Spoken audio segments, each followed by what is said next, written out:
So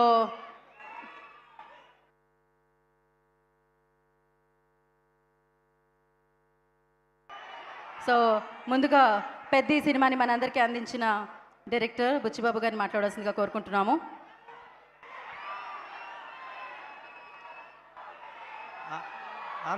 అందరికీ నమస్కారం అండి. Thank you so much. Thank you మాట్లాడేస్తా ఫాస్ట్గా చిరు సార్ అన్నారు కదా. థ్యాంక్ యూ అండి అందరికీ నమస్కారం. ఇంక మాట్లాడినామండి ఫాస్ట్గా మాట్లాడేస్తాను, ఫాస్ట్ మాట్లాడతా. థ్యాంక్ యూ చాలా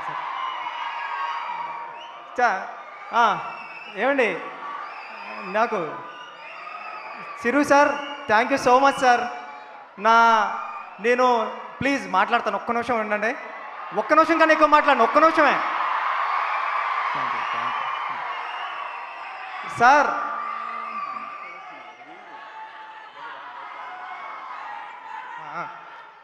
సార్ నేను మా ఊర్లో ఉండి పిఠాపురం నుండి మీకు లెటర్లు వేసేవాడిని. మీకు ఎప్పటికన్నా ఒక డైరెక్షన్ ఛాన్స్ ఇస్తారేమో అని మీరు మీ ఇంటికి లెటర్లు వేసేవాడిని సార్, మీ అడ్రస్ ఇంటికి. నేను ఒకసారి చెప్పా, నా లెటర్ల దగ్గర రాలేదు కానీ నా ఫస్ట్ కథ మీ ఇంటికి వచ్చింది, నా సెకండ్ కథ పెద్దది కూడా మీ ఇంటికి వచ్చింది సార్. Thank you sir. ఒక మనిషి సంకల్పం ఉంటే ఎంతవరకు వస్తుంది అన్నది చెప్పడానికి ట్రై చేసిన కథే పెద్ద సార్. అలాంటి పెద్ద కథతో నేను చరణ్ గారు అందరం మీ ముందుకు వచ్చామండి. నేను అంతా కన్ఫ్యూజ్ అయిపోయాను, కానీ ఇంక మాట్లాడాల్సింది ఏదో మాట్లాడేస్తాను అంతే.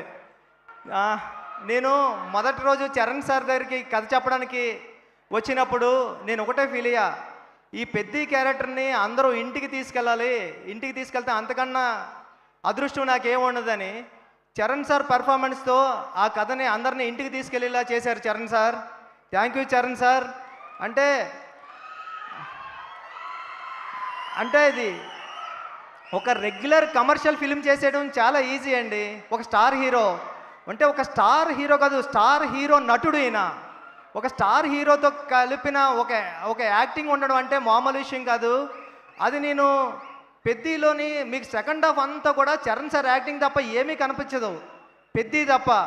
అంటే ఆయన క్రమశిక్షణ, డెడికేషన్. అంటే సీన్కి వచ్చినప్పుడు ఒక స్టార్లా రాలేదు, ఒక స్టార్లా కారు దిగారేమో కానీ సెట్లోకి రాబోతులా మాత్రం పెద్దిలాగే నడుచుకుంటూ వచ్చారు. నేను పెద్ద క్యారెక్టర్ని నేను ఎంత సెట్లో సీన్ రాసేటప్పుడు ఎంతలా డైరెక్టర్గా ఊహించుకున్నానో దానికి 10 రెట్లు ఎక్కువే చేశారు తప్ప చరణ్ సారు ఎప్పుడూ కూడా అరే ఇలా చేశారంటే నేను ఎప్పుడూ ఫీల్ అవ్వలేదు. అందుకేనేమో నేను రాసుకున్న కథని మీరు ఇంటికి తీసుకెళ్లేలాగా ఆయన పర్ఫార్మెన్స్తో చేశారు. చరణ్ సార్ లైఫ్ లాంగ్ నేను ఎప్పటికీ మిమ్మల్ని మీరు ఇచ్చిన సపోర్ట్ని ఎప్పటికీ మర్చిపోలేను సార్. మీకు ఎప్పటికీ రుణపడే ఉంటాను. మీరు ఎప్పుడు ఇలా ఒరే బుచ్చి ఇలా రా అంటే పరిగెట్టుకుని వచ్చేస్తాను సార్, అంత ఇష్టం మీరంటే నాకు. Thank you so much sir. Love you sir. నా టీం అందరికీ చాలా చాలా చాలా పెద్ద థ్యాంక్ యూ అండి. రత్నవేలు గారికి, రెహమాన్ గారికి, అవినాష్ గారికి, నవీన్ నూలి గారికి, అందరికీ, సతీష్ గారికి, కిల్లర్ సతీష్ గారికి చాలా పెద్ద థ్యాంక్ యూ. ఎందుకంటే ఎక్కడ రాజీ పడలేదు. నేను కొత్త డైరెక్టర్నైనా నేను చేస్తూ ఉంటా కూడా ఎప్పుడు వెనకం చేయలేదు, ప్రతిరోజు సెట్కి కూర్చున్నారు. ఇలాంటి సతీష్ సార్ లాంటి ప్రొడ్యూసర్ దొరకడం నాకు అదృష్టం. నేను లైఫ్లో ఎప్పటికీ మీ రుణం మర్చిపోలేను సార్ సతీష్ సార్. ఇంకా మా గురువు గారు సుకుమార్ గారు, థ్యాంక్ యూ సుక్కు సార్. నేను ఎప్పుడూ ఒక మాట చెప్తా, సుక్కు సార్ మీరు లేకపోతే నేను లేనని. సుకుమార్ గారు ఈడు డైరెక్టర్ బుచ్చిబాబు అనే దానికన్నా ఈడు సుకుమార్ అసిస్టెంట్ బుచ్చిబాబు అనే దానికే నాకు ఎప్పుడు విలువ. థ్యాంక్ యూ సుక్కు సార్, మిమ్మల్ని ఎప్పటికీ మర్చిపోను. ఒక్క నిమిషం సార్, నా డైరెక్షన్ డిపార్ట్మెంట్ టప్మని పిలిచేస్తా.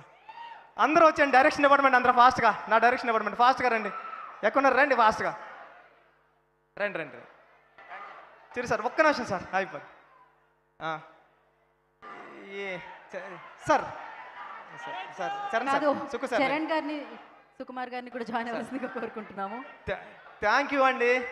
ఈ టీం లేకపోతే ఈ సినిమా ఎలా అవ్వదు. నేను చాలా టెన్షన్ పడిపోయేవాడిని, అరిసేవాడిని. ఈ టెన్షన్లో అన్నట్లోనే నన్ను అనుకుని కాపాడింది నా టీమే. Direction department thank you. వీళ్ళందరూ పెద్ద ఎప్పుడు టీం చిరు సార్ అన్నారు కాబట్టి అందరూ పేర్లు చెప్పలేకపోతున్నాను నేను. బట్ ఈ టీం అంతా చాలా కష్టపడి చేశారు. మీరు చూసే విజువల్ అంతా ఇలా రావడానికి చాలా థ్యాంక్ యూ సో మచ్ అండి నా టీంకి అందుకే లైవ్ మీరు అందరూ ఫాస్ట్గా డైరెక్టర్లు అయిపోవాలని కోరుకుంటున్నా. థ్యాంక్ యూ సో మచ్ అండి. Thank you so much. Thank you sir. Sir sir Anil Ravipudi గారికి థ్యాంక్ యూ అండి, ఇక్కడికి వచ్చినందుకు బ్లస్ చేయడానికి వచ్చిన సాహు గారికి అందరికీ, రవి గారికి అందరికీ థ్యాంక్ యూ సో మచ్ అండి. Thank you so much. చాలా మాట్లాడతారని ప్రిపేర్ అయ్యా, అంతా మర్చిపోయా. ఒక మాట చెప్పాలా, నేను మొన్న ఒక థియేటర్కి వెళ్తే ఒక పెద్ద ఆయన వచ్చారు, 75 years ఉంటాయి. ఆయన వచ్చి అన్నారు, బాబు 25 సంవత్సరాల క్రితం ఎప్పుడో మాతృదేవ బాబు సినిమాకి వెళ్ళినప్పుడు ఏడ్చాను బాబు, మళ్ళీ ఇప్పుడు ఏడ్చాను అన్నాడు. చాలరా ఈ అమ్మాయి ఈ జన్మకి చాలరా అనుకున్నాను నేను. థ్యాంక్ యూ సో మచ్ అండి.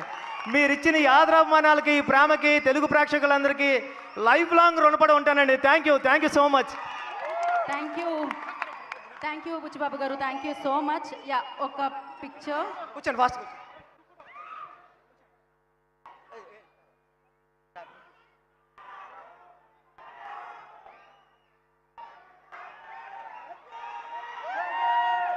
Thank you thank you Buchibabu గారు, థ్యాంక్ యూ సో మచ్. ఇలా ఎప్పటికీ గుర్తుండిపోయే చిత్రాన్ని మాకు ఇచ్చినందుకు మరొకసారి కృతజ్ఞత తెలియజేసుకుంటూ, ఇప్పుడు ప్రపంచవ్యాప్తంగా ప్రొడ్యూసర్గా తెలిసిపోయారనమాట ఆయన, ఎందుకంటే పెద్ద లాంటి బ్లాక్ బాస్టర్ని ఇచ్చారు కాబట్టి. వెంకట్ సతీష్ కిలారు గారిని మాట్లాడాల్సిందిగా కోరుకుంటున్నాం. ప్రొడ్యూసర్ వృద్ధి సినిమాస్ నుంచి పెద్దిని